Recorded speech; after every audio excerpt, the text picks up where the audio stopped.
السلام عليكم.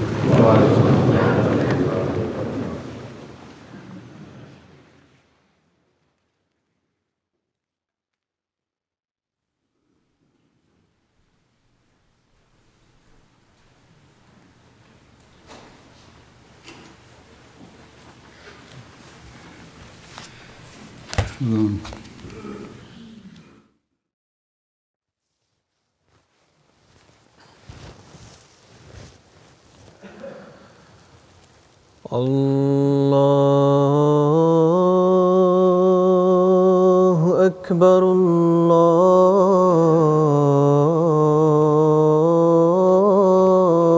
الله أكبر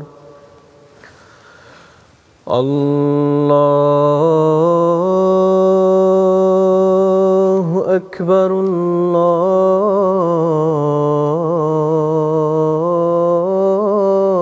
الله أكبر أشهد أن لا إله إلا الله أشهد أن لا إله إلا الله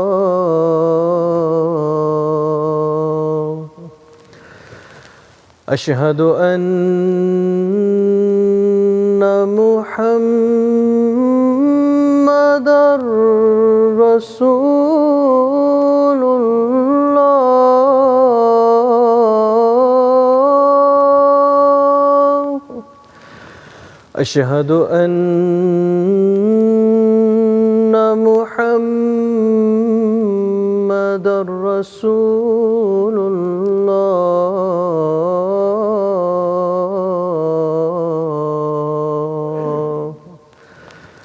حي على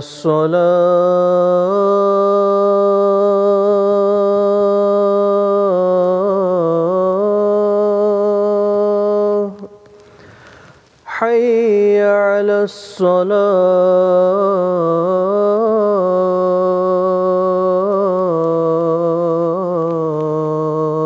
الصلاة حي على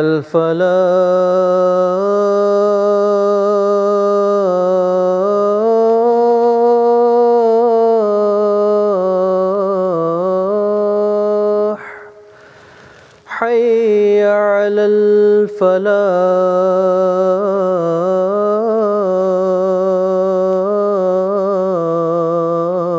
الفلاح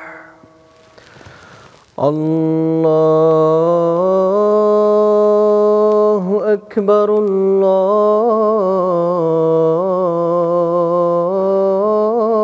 الله أكبر لا إله إلا الله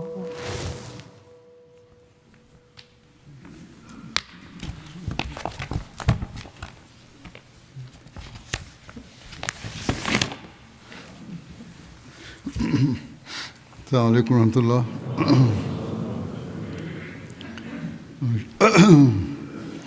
أشهد أن لا إله إلا الله وحده لا شريك له وأشهد أن محمدًا عبده ورسوله أما بعد فأعوذ بالله من الشيطان الرجيم بسم الله الرحمن الرحيم الحمد لله رب العالمين الرحمن الرحيم مالك يوم الدين إياك نعبد وإياك نستعين اهدنا الصراط المستقيم صراط الذين أنعمت عليهم غير المغضوب عليهم ولا الضالين.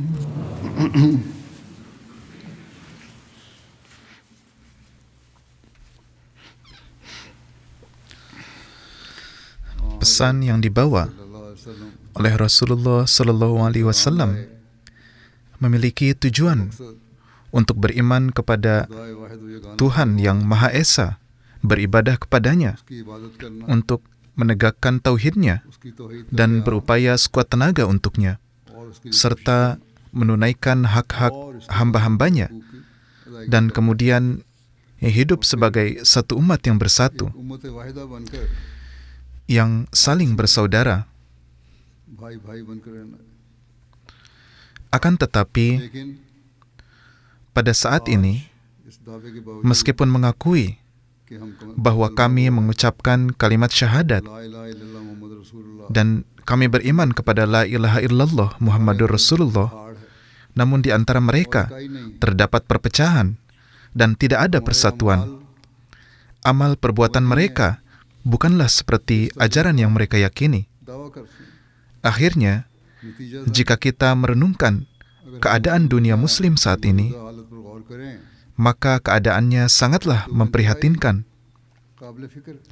Meskipun beberapa negara Islam memiliki sumber daya alam dan kekayaan, tapi meskipun demikian, di hadapan kekuatan-kekuatan dunia, mereka tidak memiliki kedudukan apa-apa. Dan tidak juga ada peran istimewa mereka dalam bidang kemajuan agama. Dan tidak terlihat upaya yang seharusnya ada untuk mengamalkan ajaran-ajaran Islam. Akibatnya sangat jelas, sebagaimana telah saya sampaikan berulang kali sebelumnya, bahwa pihak lain memanfaatkan keadaan ini. Oleh karena itu, pemerintah-pemerintah Muslim, para politisi, dan kerajaan-kerajaan seharusnya alih-alih hanya memperoleh kepentingan pribadi mereka, berupayalah bahwa kita harus bersatu sebagai umat Muslim. Dan untuk itu, kita harus berupaya dengan sungguh-sungguh. Ketika hal ini terjadi, barulah kita dapat terselamatkan dari serangan-serangan dunia. Barulah kita dapat menegakkan kehormatan kita. Dan barulah kita dapat mencegah kekuatan-kekuatan anti-Islam merobek-robek kita dari dalam. Untuk ini, kita juga harus merenungkan pengaturan apa yang telah Allah Ta'ala tetapkan di zaman ini. Pengaturan ilahi apakah itu yang jika kita mengamalkannya atau mempercayainya, maka kita dapat terselamatkan dari hal-hal tersebut dan dapat menjadi umat yang bersatu atau ummatan wahidah. Pengaturan Allah Ta'ala itu adalah bahwa Dia telah mengutus Masih Maud, Al-Masih yang dijanjikan untuk membentuk satu ummatan wahidah. Jadi kita juga harus merenungkan hal ini. Ketika kita merenungkannya, negara-negara dunia Islam, kaum Muslim memikirkan hal ini, barulah mereka dapat terselamatkan dari fitnah-fitnah dan kerusakan-kerusakan yang bangkit menentang mereka. Bagaimanapun juga, sebagai seorang Ahmadi, upaya dan doa kita adalah agar Allah Ta'ala mempersatukan umat Muslim dan menyelamatkan mereka dari kekisruhan dan kezaliman-kezaliman yang saat ini mereka terperosok di dalamnya. Tentang keadaan dunia, sejak lama saya telah mengatakannya. Pada awalnya ada pemikiran bahwa mungkin hanya Eropa dan negara-negara barat lainnya yang akan menjadi penyebab keadaan-keadaan ini. Tetapi mereka memang menjadi penyebabnya. Namun, ternyata negara-negara Islam sendiri juga telah menjadi penyebabnya. Untuk hal ini, kekuatan-kekuatan barat itulah yang pertama kali menciptakan kerusakan di negara-negara Islam. Kemudian secara perlahan-lahan, seraya terus meniup angin terhadap kerusakan ini, उसे mereka terus menyebarkannya dari satu negara ke negara lainnya. एक से दूसरे मुल्क तक फैलाते चले गए। Rencana-rencana apa yang ada di balik इनके क्या ini मंसूबे हैं? sangatlah jelas बिल्कुल जाहिर है bahwa mereka ingin menguasai sumber daya negara-negara tersebut melalui kekuatan mereka ममालिक के वसाइल पर dan ingin membawanya ke bawah kendali mereka.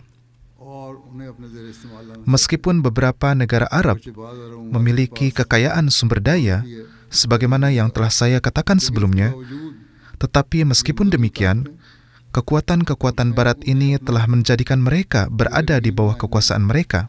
बहरहाल Bagaimanapun juga, बातें अगर से hal-hal yang telah saya sampaikan sejak lama di hadapan orang-orang itu, di hadapan orang-orang luar, dan juga di hadapan orang-orang kita sendiri, हमें ये बात hari ini kita melihat akibat-akibatnya dengan sangat jelas. कि दजाली ताकत Kita harus selalu mengingat हम मुसलमान bahwa kekuatan-kekuatan Dajjal अमन और सुकून tidak pernah ingin melihat kita, kaum Muslim, hidup dengan damai dan tentram. Agenda ही यही है। Agenda mereka yang sebenarnya memang हमेशा फसाद adalah bahwa di dunia Muslim harus selalu tercipta kekisruhan. Kekuatan-kekuatan Dajjal selalu menipu dengan mengatakan bahwa di negara-negara Arab तेल की दौलत di mana terdapat kekayaan minyak atau sumber daya lainnya, kami membuat perjanjian dengan kalian untuk menegakkan perdamaian. Tetapi pada kenyataannya, लेकिन rencana-rencana mereka yang sebenarnya adalah इनके अंदरूनी मंसूबे कुछ और थे। sesuatu yang lain yang hari ini telah terbuka dan tampak jelas. ये है Maka tugas kita adalah bahwa saat ini, melalui doa-doa, secara khusus kita harus bersujud di hadapan Allah Ta'ala dan berdoa khusus untuk dunia Muslim. Pada saat ini, hal ini sangat diperlukan. Dengan mengkaji perang-perang yang terjadi dewasa ini, yang sedang berlangsung di Timur Tengah, kita melihat, America ने dan hal ini menjadi sangat jelas, ममालिक में bahwa Amerika telah mendirikan banyak pangkalan militernya di berbagai negara Muslim. इसकी क्या वजह है? Tetapi untuk apa? क्या इन ममालिक की हिफाजत Apa alasannya? आखिर इन अरब ममालिक Apakah untuk melindungi negara-negara tersebut? उन ताकतों ने Lagi pula, dari siapakah negara-negara Arab tersebut menghadapi ये ancaman? तसव्वुर कायम किया Kekuatan-kekuatan ini sendirilah yang menciptakan bahaya-bahaya, इसलिए तुम्हारी kemudian जरूरी है menyatakan bahwa kalian menghadapi ancaman. Oleh karena itu, untuk perlindungan kalian, perlu agar pangkalan-pangkalan ini didirikan. Dan terhadap siapa yang menjadi ancaman bagi kaum muslimin, अपनी ताकत mungkin terhadapnya mereka tidak akan pernah menggunakan kekuatan atau senjata mereka, atau kemudian kaum muslimin diyakinkan oleh mereka agar menyediakan pangkalan-pangkalan bagi mereka. फराहम करो Mereka akan memberikan manfaat bagi kepentingan-kepentingan dan perdagangannya. Padahal tujuan sebenarnya mereka di kawasan ini dan di wilayah ini adalah agar dalam menghadapi kekuatan-kekuatan yang menjadi lawan mereka sendiri, उनके kehadiran mereka dipertahankan atas dasar-dasar yang kuat. मौजूदगी को कायम रखा जाए। Jika negara-negara Arab pun menghadapi suatu ancaman, तो वो maka itu adalah sesungguhnya ciptaan dari kekuatan-kekuatan ini. वरना तो इनके आपस Jika tidak, maka mereka tidak akan membicarakan ancaman-ancaman itu. Bagaimanapun juga, mereka mendirikan pangkalan-pangkalan ini agar keunggulan mereka di kawasan tetap terjaga. गैर इस्लामी दुनिया Mereka ingin menegakkan इस्लामी दुनिया पर keunggulan mereka atas dunia non-Islam dan juga atas dunia Islam. Iran Iran selalu menjadi kekhawatiran bagi orang-orang ini. Dan karena perbedaan akidah, अकायद के खिलाफ beberapa negara Muslim juga menentangnya, yakni Iran, yang kemudian ini dimanfaatkan oleh kekuatan-kekuatan ini. फायदा उठाया Karena kebijakan Iran terhadap Israel lebih keras. ज्यादा सख्त थी। Oleh karena itu, mereka menganggap tepat bahwa negara-negara Arab dengan cara bagaimanapun juga harus dijinakkan, dan di sana pangkalan-pangkalan didirikan agar perlindungan Israel dapat dipastikan. Dan untuk menakut-nakuti Iran, kehadirannya dipertahankan. कायम रखी जाए Hal ini sangat jelas, dan kita juga telah melihat akibatnya, और हम इसका नतीजा bahwa karena pangkalan-pangkalan ini की वजह से terdapat kemungkinan serangan terhadap negara-negara Arab, हमले के yang mana ini akhirnya terjadi, जो बिलाखिर dan ekonomi mereka pun hancur, और उनकी मईशत भी तबाह हुई di mana terdapat kekayaan minyak atau pariwisata. या टूरिज्म है Dampak-dampak buruk tengah turun dan telah terjadi atas mereka. Keuntungan dari situasi ini juga diraih oleh kekuatan-kekuatan ini, dan di masa depan juga akan mereka raih. Karena ketika perang terjadi dan ekonomi terdampak, और मईशत maka jelas bahwa pihak lawan juga akan menyerang dan berusaha menghancurkan pangkalan-pangkalan musuhnya. और दूसरों के अड्डों को तबाह करने की कोशिश करता है Karena mereka berperang dengan Iran, maka Iran juga melakukan hal yang sama yang hari ini kita saksikan, जो आज हमें yakni ia menargetkan pangkalan-pangkalan Amerika yang ada di negara-negara Arab के अड्डों को dan menghancurkannya atau menimpakan kerugian kepadanya. या नुकसान पहुंचाया Seorang jurnalis Arab एक अरब journal kemarin menulis bahwa orang-orang Arab harus berhati-hati के अरबों को मुताबिक karena semua serangan ini yang dituduhkan ke Iran जो ये कहा जाता है ईरान कर रहा है bukanlah Iran yang melakukannya, Iran नहीं कर रहा tetapi Amerika dan Israel sendiri juga dapat melakukannya. खुद भी कर सकते हैं Jika sebelumnya Iran telah melakukannya, maka sekarang dengan memanfaatkannya, mereka akan melakukannya. Iran ने Dan beberapa serangan memang telah dibantah oleh Iran.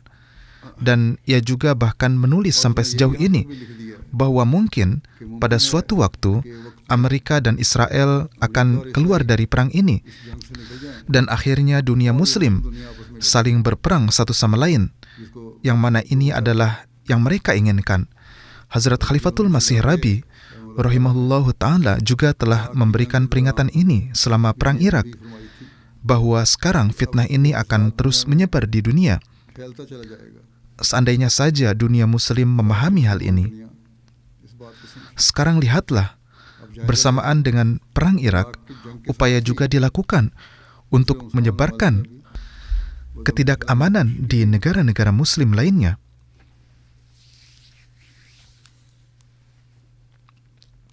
इनमें Kekacauan terjadi di dalamnya, पैदा किया गया dan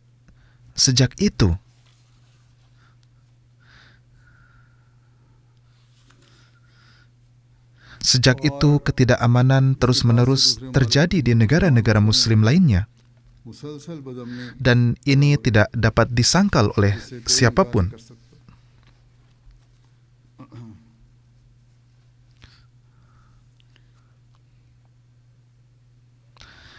Beberapa negara Muslim bahkan saling berperang satu sama lain, एक दूसरे के खिलाफ लड़ भी रहे हैं dan ini kita saksikan di dunia Muslim. जैसा कि मैंने Sebagaimana saya katakan, bahwa pertikaian ini disebarkan oleh kekuatan-kekuatan Barat, dan secara lahiriah tidak tampak ada kemungkinan untuk berhenti, kecuali ada takdir khusus Allah Ta'ala. खास तकदीर हो Dan untuk itu, bagaimanapun juga mereka harus berusaha.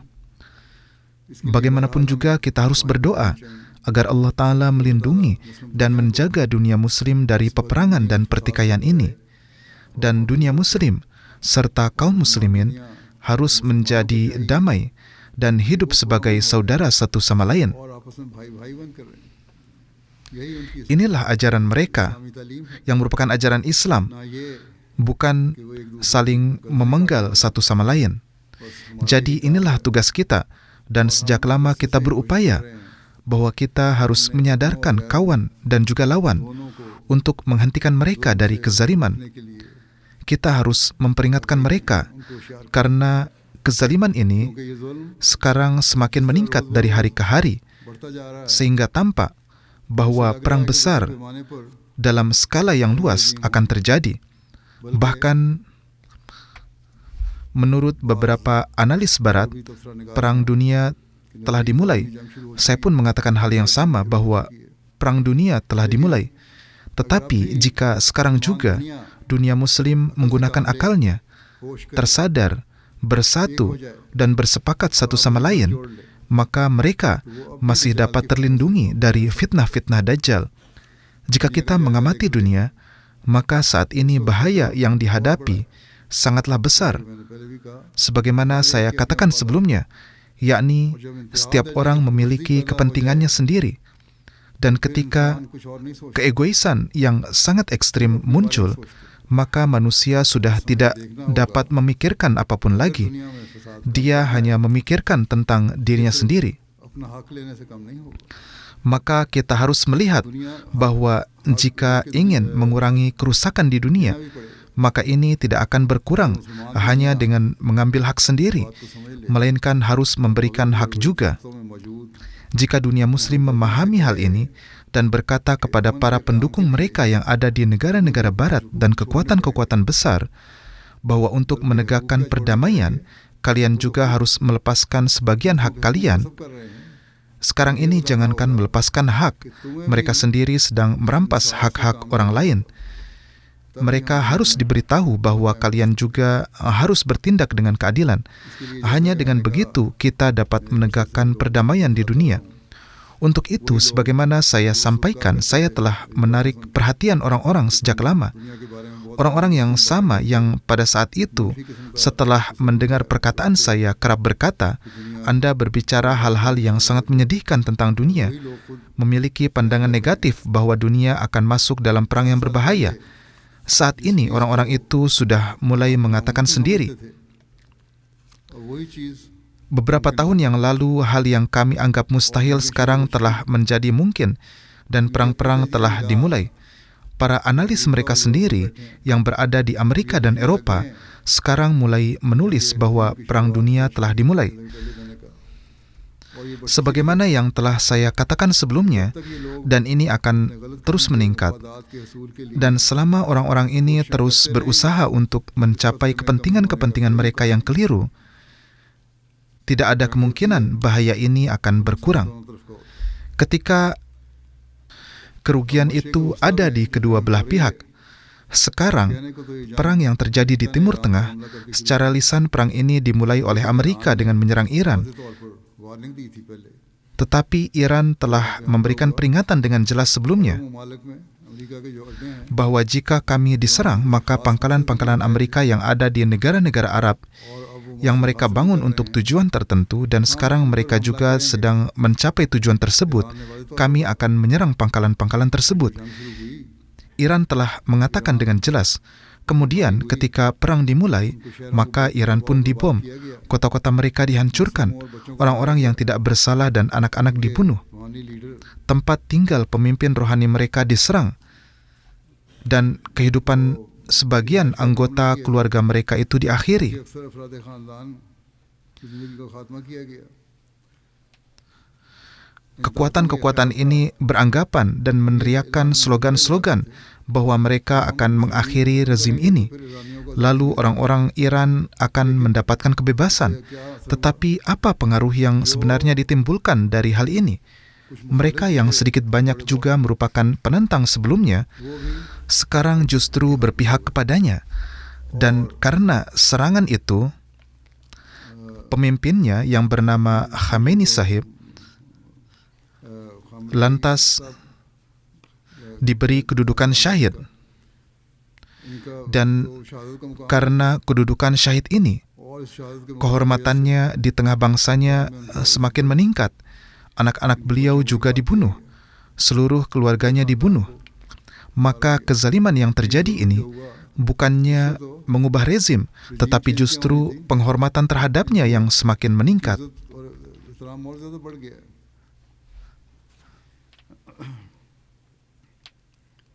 Bagaimanapun juga, बहरहाल Iran pun Iran ने भी sebagai reaksi रद्द अमल के menyerang pangkalan-pangkalan di negara-negara Arab yang merupakan pangkalan kekuatan-kekuatan Barat dan Amerika. मगरबी ताकतों और अमेरिका के Selain itu, ada beberapa tempat seperti sumur-sumur minyak dan sebagainya, तेल के कुएं di mana Amerika mulai memberikan ancaman bahwa jika Iran menyerang wilayah minyak tertentu di Arab Saudi, अरब के फलां maka kami akan melakukan hal ini. हमला किया तो हम यूं कर दें. Dan di beberapa tempat lain juga dikatakan bahwa itu telah diserang sehingga kami akan melakukan ini dan itu.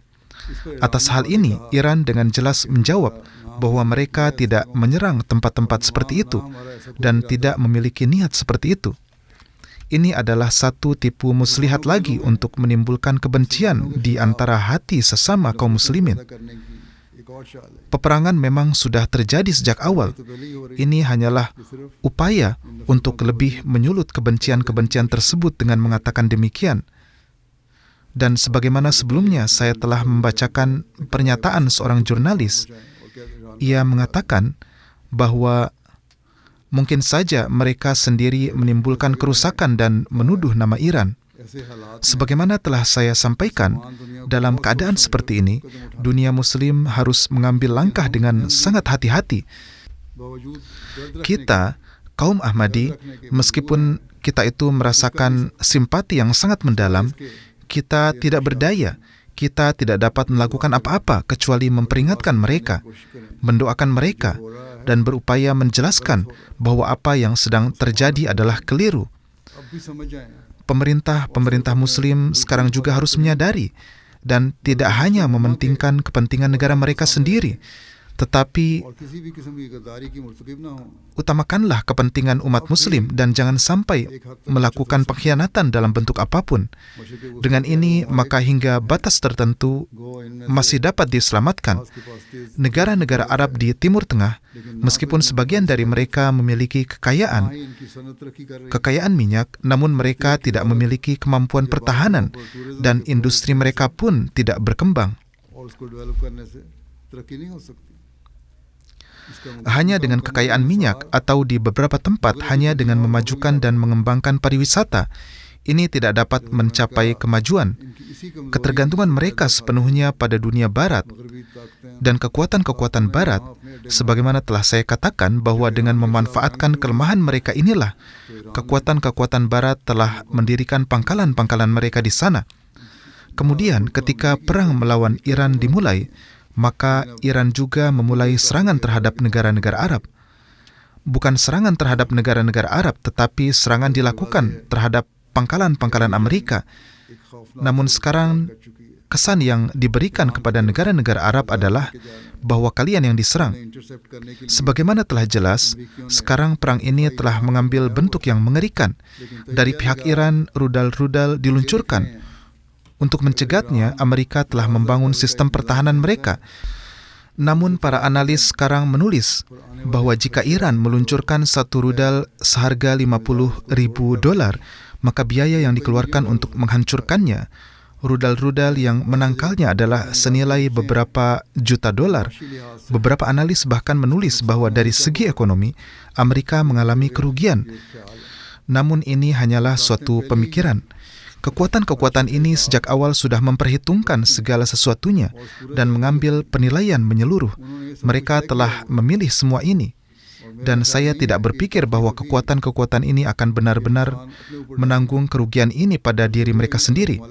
Tetapi mereka akan meminta uang ini dari negara-negara Arab tersebut dengan mengatakan, kami sedang berupaya mempertahankan kalian. Di satu sisi, sumur-sumur minyak mereka menjadi ditutup, inflasi meningkat dan produksi minyak berkurang. Lalu di sisi lain mereka juga harus menutup kerugian ini yang akan membuat cadangan mereka sangat berkurang atau habis. Pada akhirnya, ekonomi dunia Arab akan mengalami kerugian yang sangat besar. Meskipun dunia barat atau kekuatan-kekuatan besar juga akan mengalami kerugian, namun kerugian terbesar akan menimpa orang-orang Arab dan mereka bahkan sekarang juga harus memahami hal ini. Sekarang kita melihat bahwa Presiden Amerika saat ini sedang mewujudkan kebijakan pemerintah-pemerintah mereka yang sebelumnya. Ini bukan hanya kebijakan pemerintah saat ini, karena sejak dahulu kebijakan mereka selalu seperti ini, yakni dimanapun mereka menginginkan, mereka merebut sumber dayanya secara paksa dan kemudian dengan dalih tertentu, mereka berusaha menciptakan pembenaran bahwa ini atau itu adalah alasannya. Bahkan sekarang wakil presiden Amerika yang saat ini menjabat telah mengatakan sampai sejauh ini, jika negara-negara itu tidak bergabung dengan kami, maka kami akan merebut sumber daya mereka secara paksa dan akan membuat mereka bergabung dengan kami. Negara-negara yang tidak bergabung dalam perang dikarenakan pembatasan dan sanksi. पिछले दिनों Spain Beberapa hari yang lalu, Perdana Menteri Spanyol menunjukkan keberanian ini dan mengatakan, kami tidak akan ikut dalam perang ini dan tidak pula akan memberikan pangkalan-pangkalan kami. की दी गई Maka dia diancam bahwa Amerika akan memutuskan hubungan perdagangan dengannya. Dengan cara menggertak seperti ini dan dengan cara-cara yang buruk, berusaha menimbulkan kerugian, मालिक को negara-negara dipaksa agar bergabung dengan mereka. कि वो इनके साथ शामिल हों। Dalam keadaan ini, इस सूरत हाल में keadilan sudah tidak tersisa lagi. Dan ketika keadilan tidak ada, maka kehancuran datang. Dan akibat-akibat berbahaya yang sedang terjadi akan muncul. जो पैदा हो रहे हैं Bahkan, akibat-akibat yang lebih berbahaya dan lebih mengerikan dari ini akan terjadi. Beberapa hari yang lalu, di Parlemen Eropa, parliament में salah seorang anggota parlemen mereka yang berasal dari Spanyol dan seorang wanita, खातून है ia memberikan pernyataan yang sangat terbuka di sana, bahwa dalam perang apapun yang dilakukan Amerika, wanita tidak pernah mendapatkan kebebasan.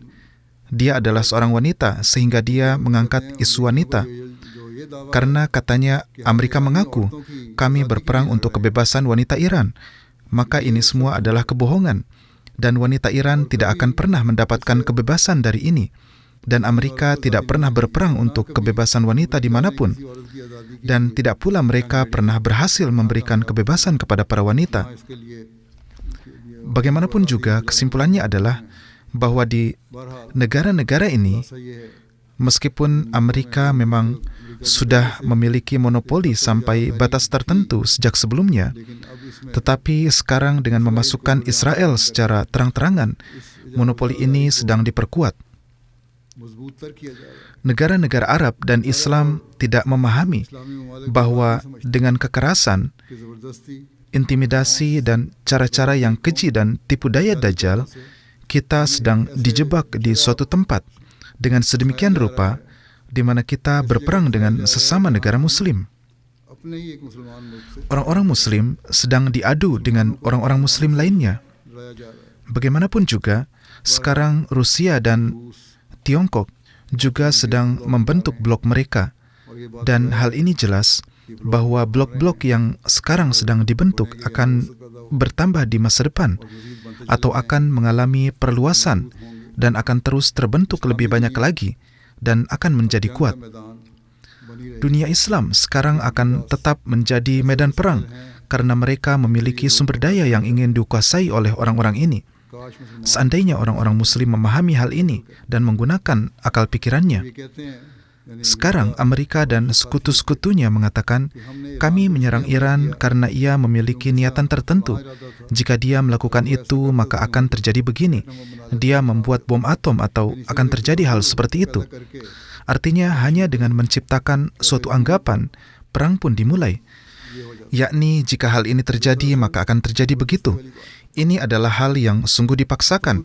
Sekarang bahkan para analis barat, ने भी ये कहना शुरू mereka sendiri telah mulai mengatakan bahwa menghancurkan Iran atau berperang dengannya tidak semudah yang mereka kira. Iran adalah negara yang besar, luas, dan tersebar. Mereka memiliki kekuatan tertentu, dan perang ini bisa berlangsung lama, ये जंग meskipun kerugiannya akan menimpa ekonomi seluruh dunia.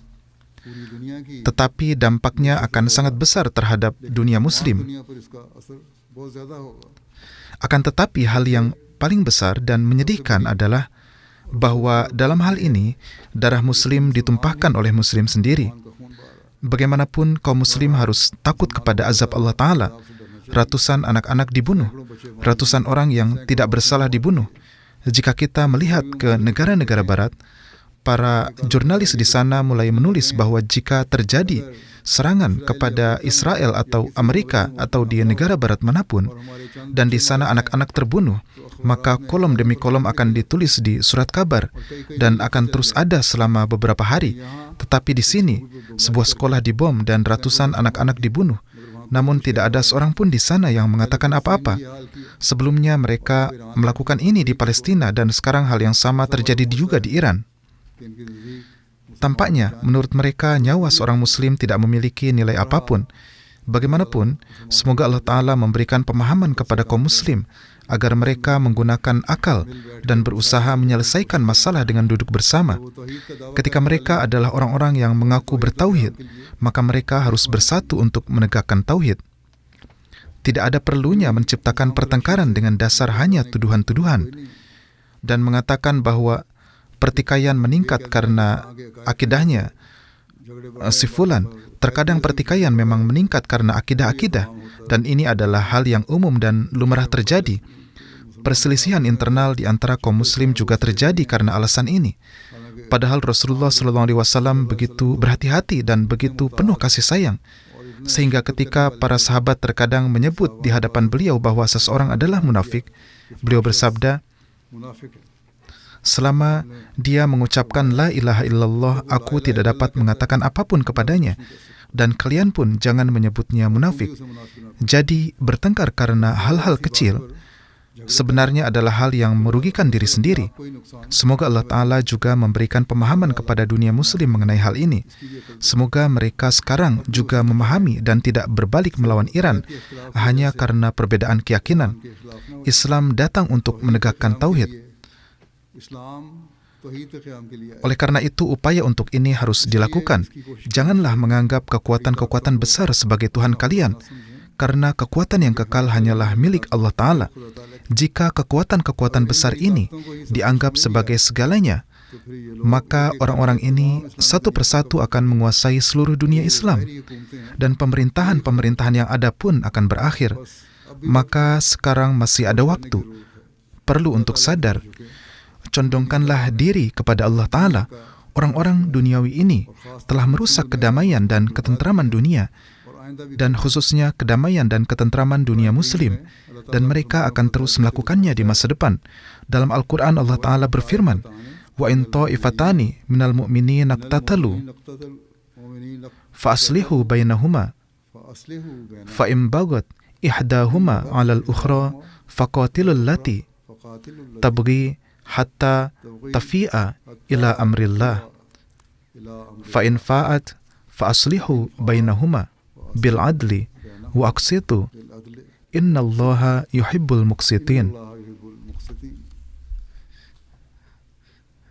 Yakni jika dua kelompok dari kalangan orang-orang beriman saling berperang, maka damaikanlah di antara keduanya. Kemudian jika setelah perdamaian terjadi, salah satu dari keduanya menyerang yang lain, maka bersatulah semua untuk berperang melawan penyerang itu, hingga mereka kembali kepada hukum-hukum Allah. Kemudian jika mereka kembali kepada hukum-hukum Allah, maka damaikanlah di antara kedua pihak yang berperang itu dengan adil, dan jagalah keadilan. Sesungguhnya Allah menyukai orang-orang yang berlaku adil. Jadi inilah gambaran, inilah poin yang sangat penting untuk kedamaian dunia, dan dunia muslim khususnya harus mengamalkannya, karena Allah Ta'ala telah memberikan petunjuk yang jelas bagi mereka dalam Al-Quran. Maka penuhilah prinsip keadilan dan kebenaran, dan organisasi negara-negara Islam juga harus menjalankan perannya dalam hal ini. Hal ini juga harus jelas bahwa ketika mendamaikan, janganlah mengedepankan kepentingan pribadi, melainkan harus mencari keputusan dari akar masalahnya, yakni apa yang menjadi sebab musababnya, dan sebab-sebabnya adalah yang jelas terlihat oleh kita bahwa kekuatan-kekuatan Dajjal ingin membuat kita berperang satu sama lain. Perserikatan bangsa-bangsa, PBB, dan sebagainya yang telah dibentuk, mereka juga tidak menjalankan peran positif apapun. Bahkan sekarang orang-orang ini sendiri mulai berbicara menentangnya. Maka jika kita melakukan pekerjaan ini tanpa mementingkan kepentingan pribadi, tanpa mementingkan kepentingan negara kita, barulah kita dapat diselamatkan. Jika tidak, kita akan jatuh dalam pangkuan kekuatan-kekuatan Dajjal tersebut. Maka semua negara muslim perlu duduk bersama dengan menyatukan kepala. Demikian pula Allah Ta'ala berfirman, innamal mu'minuna ikhwatun faslihu baina akhwaikum wattaqullaha la'allakum turhamun. Hubungan antara orang-orang beriman adalah bersaudara, maka damaikanlah di antara dua saudaramu yang saling berperang, dan bertakwalah kepada Allah agar kamu dikasihani. Jika di antara kaum muslim terjadi perselisihan, sebagaimana dikatakan bahwa ada perselisihan antara Iran dan beberapa negara Arab, atau ada perselisihan di negara-negara Muslim lainnya, maka mereka harus mengingat bahwa hubungan utama di antara mereka adalah ukhuwah Islamiyah atau persaudaraan Islam. Perselisihan-perselisihan kecil tidak boleh menjadi penyebab untuk memutuskan persaudaraan Islam ini, dan negara-negara Muslim harus memberikan perhatian khusus pada hal ini. Jika tidak, maka sebagaimana telah saya katakan, kekuatan-kekuatan anti-Islam akan mengambil keuntungan darinya. Maka negara-negara Arab harus, dan pemerintah Iran juga harus mencari solusi perdamaian. Tiongkok dan beberapa negara lain yang di dalamnya Pakistan juga termasuk, mereka telah menawarkan untuk menjalankan peran mereka untuk perdamaian. Semoga dunia Muslim memahami hal ini. Semoga Allah Ta'ala memberi pemahaman kepada mereka. Pekerjaan kita hanyalah ini, yakni khususnya untuk dunia Muslim dan untuk orang-orang yang tak bersalah ini, kita banyak berdoa. Di bulan Ramadan khususnya, janganlah hanya memberikan perhatian pada doa-doa untuk pribadi kita, melainkan berdoalah juga untuk umat Muslim. Semoga Allah Ta'ala memberi mereka pemahaman sehingga kedamaian dapat tercipta di dunia, dan khususnya di dunia Muslim. Semoga Muslim tidak menjadi membunuh Muslim lainnya. Orang-orang ini yang saling berperang dan dengan cara yang keliru saling membunuh satu sama lain, dengan perbuatan ini mereka menjadi sasaran kemurkaan Allah Ta'ala. Orang-orang seperti ini tidak hanya akan merugi di dunia ini, tetapi juga akan merugi di dunia yang akan datang. Oleh karena itu, perlu memberikan perhatian khusus terhadap hal ini. Dan untuk ini kita khususnya memerlukan doa. Semoga Allah Ta'ala juga menganugerahkan kepada kita taufik untuk berdoa dalam artian yang hakiki. Saya akan mengimami jenazah gaib. Saya akan menyebutkan beberapa almarhum. Pertama adalah Mukarramah Sahibzadi Amatul Jamil Sahibah yang merupakan putri bungsu Hazrat Khalifatul Masih Sani radhiyallahu ta'ala anhu, dan istri almarhum Nasir Muhammad Sayyal Sahib. Beliau adalah menantu perempuan Chaudhry Fateh Muhammad Sayyal Sahib yang juga pernah menjadi mubalik di sini. Beberapa hari yang lalu beliau wafat pada usia sekitar 99 tahun. Inna lillahi wa inna ilaihi raji'un. Almarhumah adalah Musiah. Beliau adalah putri bungsu Hazrat Sayyidah Maryam Begum Sahibah Ummi Tahir, dan juga merupakan yang termuda di antara anak-anak Hazrat Muslim Maud. Pernikahan beliau dinikahkan oleh Hazrat Muslim Maud radhiyallahu ta'ala anhu pada tahun 1955. Dan karena huzur sedang sakit, beliau memberikan khutbah nikah dan memimpin doa dalam keadaan berbaring di tempat tidur, dan hanya beberapa anggota keluarga yang hadir. Namun penulis di sini mencatat bahwa selama pernikahan tersebut dari awal hingga akhir, Hazrat Khalifatul Masih Sani tampak berada dalam gejolak kerohanian yang khas. Hazrat Muslim Maud pada tahun 1956 melepaskan beliau dengan doa di Rukhsatanah.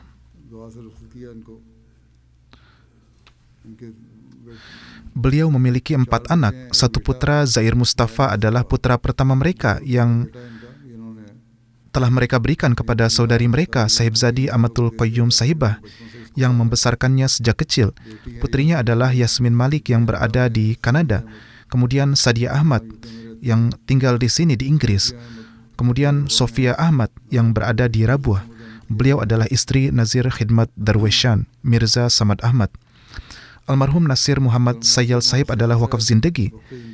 Ketika Hazrat Muslim Maud memulai Fazli Umar Research, beliau menugaskannya untuk penelitian di dalamnya. Setelah itu, ketika penelitian dihentikan, maka jemaat memberikan izin kepada mereka untuk melakukan pekerjaan mereka sendiri. Putrinya, Sofia, menulis, beliau sangat memperhatikan orang-orang miskin, dan orang-orang juga telah menulis kepada saya bahwa beliau memperhatikan kami dan berusaha memenuhi kebutuhan-kebutuhan kami.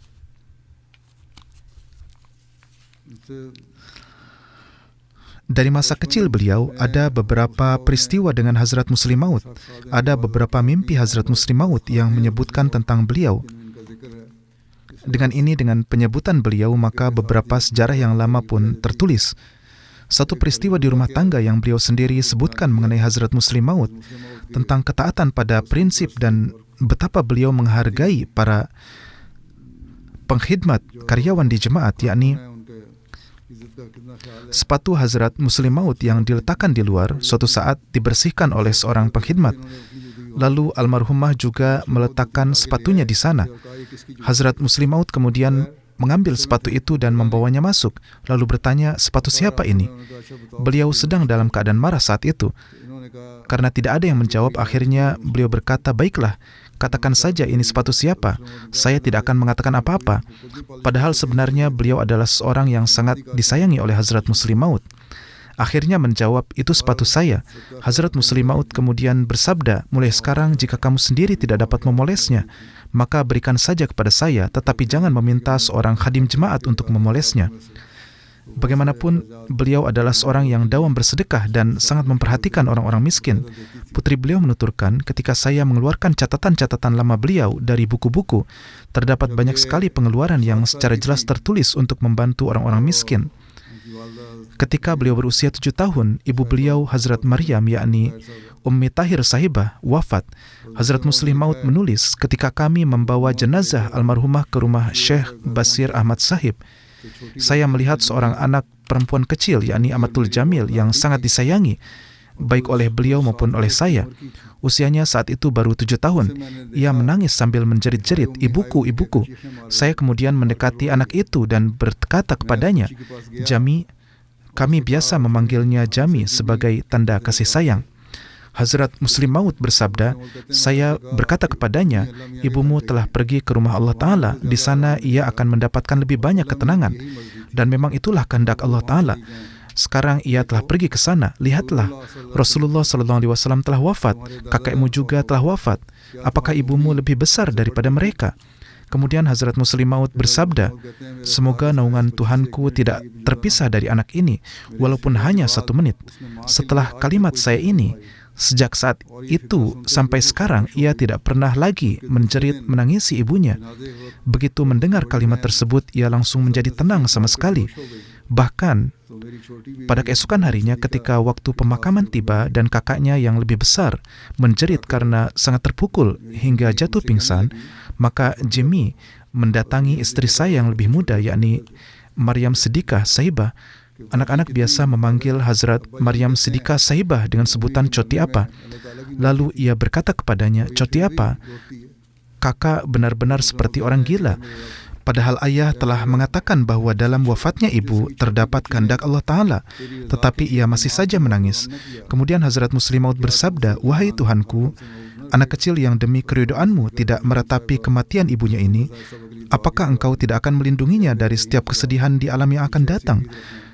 Hazrat Maryam Siddiqah Sahibah kemudian berdoa untuk Hazrat Ummi Tahir Sahibah. Lalu beliau berkata, wahai Tuhanku yang maha pengasih, bagi hamba-hambamu adalah hak untuk menaruh harapan seperti itu kepadamu, dan memenuhi harapan tersebut adalah sesuatu yang layak bagi keagunganmu. Beliau adalah dawa membayar canda. Hisa jaidat beliau telah beliau selesaikan sejak sebelumnya. Apabila ada tetangga yang meninggal dunia, beliau secara rutin mengirim makanan ke rumah mereka. Selain itu, kepada orang-orang yang datang dan pergi, beliau sering berkata, bahkan kepada saya sendiri, beliau beberapa kali mengatakan, doakanlah agar kesudahan saya baik.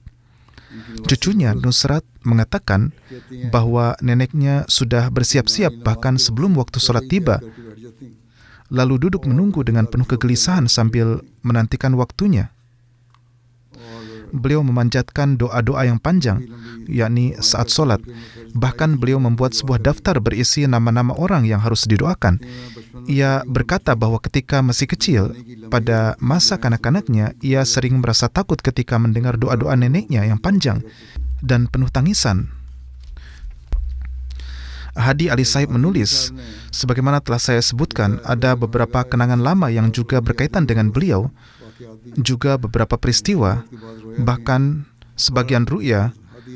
Hazrat Muslim Maud radhiyallahu ta'ala anhu, Hazrat Hadi Ali Sahib mengatakan, beliau pernah menceritakan kepada saya suatu ketika saya sedang melakukan perjalanan dengan mobil bersama Hazrat Khalifatul Masih Sani. Saya duduk di kursi belakang bersama Huzur. Beliau berkata, saya melihat Hazrat Muslim Maud berulang kali menghitung sesuatu dengan jari tangan beliau. Lalu saya bertanya, "Abbajan, apa yang sedang Anda hitung?" Huzur menjawab, "Saya sedang memperkirakan jumlah mubalik saya di seluruh negara di dunia. Dan menurut perkiraan saya, di seluruh dunia setidaknya saya memerlukan sekian ratus ribu mubalik. Dengan cara demikian ini kita akan dapat memperkenalkan Islam yang sejati kepada dunia." Inilah kegelisahan Hazrat Muslim Maud radhiyallahu ta'ala anhu. Dan ada juga satu ru'ya beliau. Karena ru'ya itu berkaitan dengan beliau, maka saya akan menyebutkannya. Ini terjadi di bulan Juni 1948. Beliau bersabda, "Pada bulan Juni saya berada di Nasirabad, Sindh. Di sana saya melihat dalam mimpi sebuah menara yang sangat tinggi dan berwarna putih. Bentuknya seperti menara di Kadian. Pada balkon lantai di dasar menara itu, di dekat pintu, ada anak perempuan saya, yaitu Amatul Jamil, yang sedang duduk. Dengan sangat santai, ia menggantungkan kedua kakinya dari tepi balkon tersebut.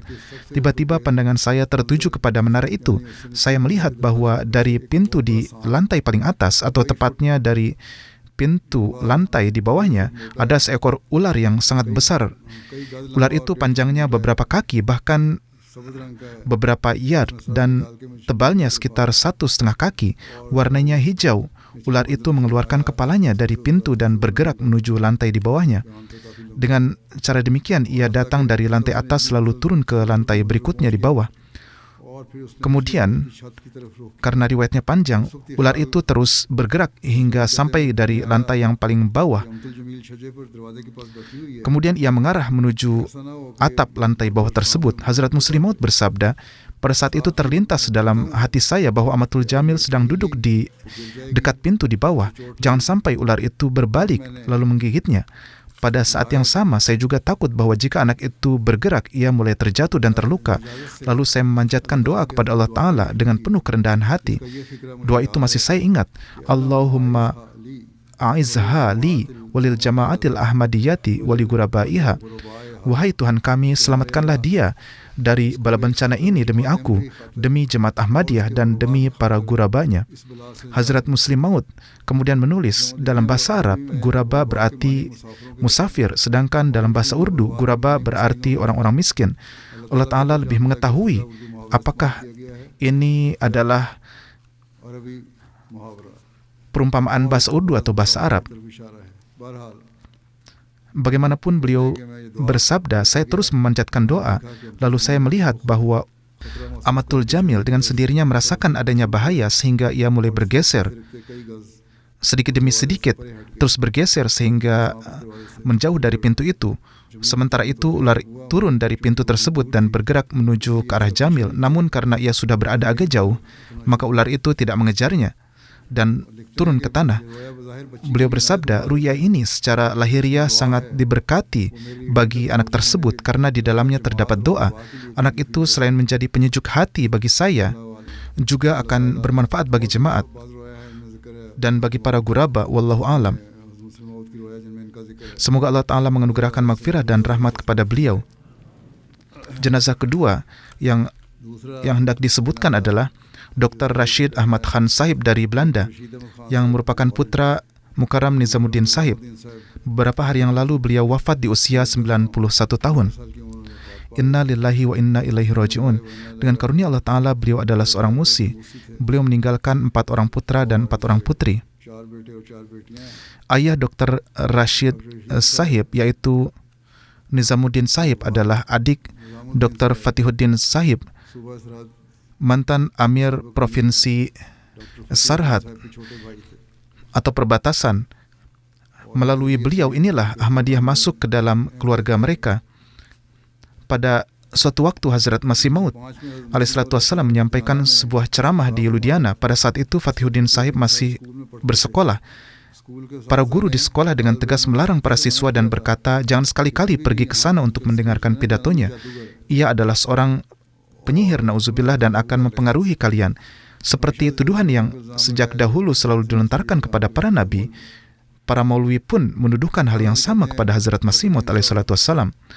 Bagaimanapun juga, Fatihuddin Sahib menceritakan bahwa beliau tetap pergi untuk mendengarkan ceramah Hazrat Masih Maud alaihissalam. Ketika melihat wajah beliau pada usia yang masih sangat muda itu, beliau langsung yakin bahwa beliau alaihissalam adalah wujud yang benar. Oleh karena itu, setelah menyelesaikan pendidikan pada tahun 1914, di masa Hazrat Khalifatul Masih Awal, beliau datang dan berbaiat. Almarhum Rashid Sahib adalah seorang yang sangat saleh. Beliau berakhlak baik, berhati lurus, ramah dan mudah bergaul, bertakwa kepada Allah, suka menyambung silaturahmi, bahkan sering menanggung kesulitan demi orang lain.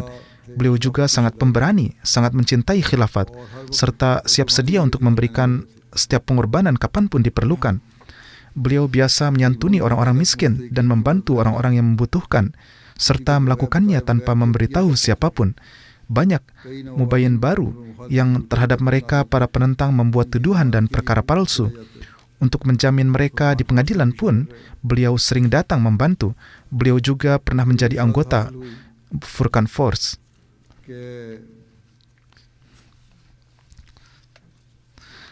Beliau juga memperoleh satu kehormatan ketika Hazrat Khalifatul Masih Tsani mengutus beliau bersama ayah mertua beliau, Abbas Khan Sahib, dan saudara beliau Mansur Sahib ke berbagai daerah di Provinsi Sarhad dalam rangka Waqf Jadid. Kepada mereka diberikan tanggung jawab untuk memulihkan hubungan dengan keluarga-keluarga Ahmadi lama serta melaksanakan tugas tabligh. Beliau pun melaksanakan tugas tersebut dengan cara yang sangat baik dan penuh pengkhidmatan. Beliau sangat rutin melakukan tabligh. Melalui tabligh kepada seorang teman, maka Daulat Khan Sahib, orang tersebut pun berbaiat. Namun akibatnya ada sebuah perkara hukum yang diajukan terhadapnya. Bahkan terhadap Rashid Sahib juga dibuat perkara dan beliau pun ditangkap. Ketika hendak mengajukan jaminan, tidak ada seorang pun yang berani tampil sebagai penjamin, dan jaminan yang diajukan pun tidak diterima. Maka Rashid Sahib sendiri pergi ke sana dengan membawa menantunya. Di sana terdapat arak-arakan dari para maulwi penentang sekitar 5.000 orang. Mereka mulai melempari batu. Sebuah batu mengenai kepala menantunya, ia pun terjatuh. Setelah itu mereka terus memukulinya hingga akhirnya ia mati syahid di tempat itu. Mereka mengatakan bahwa dengan melakukan hal itu mereka sedang memperoleh pahala. Kemudian atas hal itu polisi pun kemudian menendang-nendang jenazah tersebut sambil berkata bahwa mereka juga ingin memperoleh pahala. Bagaimanapun juga mereka juga memukuli beliau dan hampir semua tulang di tubuh beliau patah. Beliau mengalami banyak luka. Bekas luka tersebut bahkan kemudian masih sering saya lihat. Di wajahnya juga ada bekas luka dan lengan-lengannya pun menjadi bengkok akibat cedera tersebut. Namun Allah Ta'ala menyelamatkan beliau. Setelah memukulinya dengan sangat kejam, mereka mengira bahwa beliau sudah meninggal, lalu membawa tubuh beliau sebagai jenazah, yakni dibawa oleh polisi. Ketika mereka sampai di dekat rumah sakit, beliau berkata, "Saya masih hidup, tolong antarkan saya ke tempat tertentu." Para dokter pun memeriksanya dan mereka juga merasa heran bagaimana beliau masih bisa hidup. Namun Allah Ta'ala memang berkehendak untuk mempertahankan hidupnya. Setelah peristiwa itu, beliau masih hidup lebih dari 30 tahun. Meskipun mengalami luka-luka tersebut, beliau tetap aktif. Saat itu beliau kemudian berkata kepada polisi, "Antarkan saya ke Peshawar." Sementara itu, polisi di sana juga bersikap memusuhi, sehingga membawa beliau ke sana pun menjadi sulit. Namun terkadang ada juga manfaatnya bagi sebagian orang bahwa jika polisi diberi uang, urusan pun bisa menjadi mudah. Maka beliau berkata kepada mereka, "Ambillah uang yang kalian inginkan dari saya, tetapi antarkanlah saya ke sana." Akhirnya polisi menyetujui dan mengantarkan beliau ke Peshawar. Setelah itu beliau datang ke Rabuah, kemudian mendapatkan perawatan dan dengan karunia Allah Ta'ala beliau diberi kehidupan baru. Padahal sebelumnya beliau sedang dibawa ke kamar mayat sebagai orang yang dianggap sudah meninggal. Tetapi Allah Ta'ala kemudian tetap memberi beliau kehidupan selama 30 tahun lagi. Dan itu pun kehidupan yang sangat aktif. Beliau juga pernah tinggal di Belanda dan di sana pun beliau melakukan perkhidmatan. Pada tahun 1974, para penentang juga pernah menodongkan pistol kepada beliau. Pada saat itu beliau dengan sangat berani berkata demikian ketika para maulwi mengatakan kepadanya, "Bacalah kalimat syahadat." Beliau menjawab, "La ilaha illallah Muhammadur Rasulullah." Ini sudah saya baca sejak dahulu. Itulah keimanan saya. Kemudian mereka berkata, tidak, kamu harus memaki Mirza Sahib. Beliau menjawab, saya tidak akan memaki. Ini bukanlah ajaran Islam. Kemudian beliau berkata lagi, saya adalah orang yang membaca solawat dan mengikuti ajaran Hazrat Rasulullah SAW. Saya tidak dapat melakukan perbuatan seperti itu. Kemudian beliau berkata, beliau juga menceritakan kepada mereka sebuah peristiwa tentang seorang sahabat. Di perang Uhud, terdapat kabar bahwa Hazrat Rasulullah SAW telah syahid. Seorang sahabat berkata, di antara aku dan surga hanya ada sebutir kurma. Lalu ia mengambil kurma itu dan melemparkannya ke samping. Kemudian sendirian menyerang musuh hingga tubuhnya terpotong-potong dan syahid. Beliau berkata, peristiwa ini saya ceritakan kepada mereka, lalu saya katakan, di antara saya dan kalian bahkan tidak ada kurma yang menghalangi, bahkan udara pun tidak, karena kalian sudah menodongkan senapan di dada saya. Kalian tinggal menarik pelatuknya dan saya akan menjadi syahid. Tetapi saya tidak akan mengatakan hal-hal yang kalian minta, yaitu memaki Hazrat Masih Maud alaihissalam. Semoga Allah Ta'ala memberikan magfirat kepada beliau dan semoga keturunan beliau mendapatkan taufik untuk melanjutkan kebaikan beliau. Kemudian jenazah ketiga adalah Mukarramah Zainab Bibi Sahibah, istri almarhum Bashir Ahmad Sahib, yang sebelumnya adalah sadar jemaat Imam Masjid Chak 275 Kartarpur. Beberapa hari yang lalu beliau wafat di usia 85 tahun. Inna lillahi wa inna ilaihi raji'un. Dengan karunia Allah Ta'ala, beliau adalah seorang musiah. Ayah beliau, Ali Muhammad Sahib, adalah khadim Masjid Daruz Zikr Faisal Abad. Beliau adalah seorang wanita yang rajin berdoa, rajin melaksanakan tahajud, disiplin dalam melaksanakan sholat, serta setiap hari membaca Al-Quran.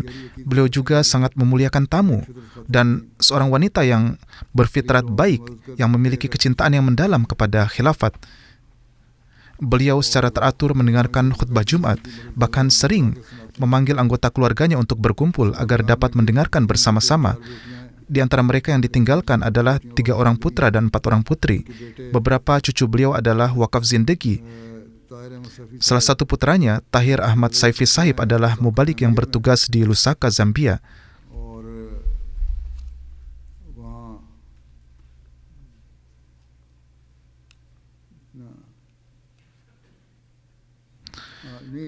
Putrinya yaitu Amatur Rashid Sahibah, yang merupakan suami dari mubalik yang bertugas di Lusaka, Zambia. Ketika beliau wafat, putrinya tersebut berada di Lusaka sehingga tidak dapat menghadiri pemakaman ibunya dan tidak sempat melihat jenazahnya.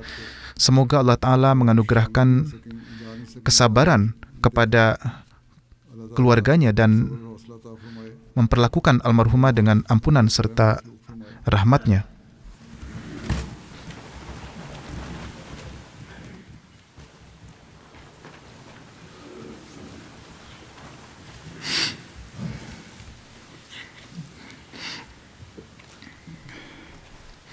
Alhamdulillah, nahmaduhu wa nasta'inuhu wa nastaghfiruhu wa nu'minu bihi wa natawakkalu alayhi wa na'udzu billahi min shururi anfusina wa min sayyiati a'malina. Man yahdihillahu fala mudilla lahu ومن يضلل فلا هادي له ونشهد أن لا إله إلا الله ونشهد أن محمدا عبده ورسوله. عباد الله رحمكم الله إن الله يأمر بالعدل والإحسان وإيتاء ذي القربى وينهى عن الفحشاء والمنكر والبغي يعظكم لعلكم تذكرون. اذكروا الله يذكركم وادعوه يستجب لكم ولذكر الله أكبر.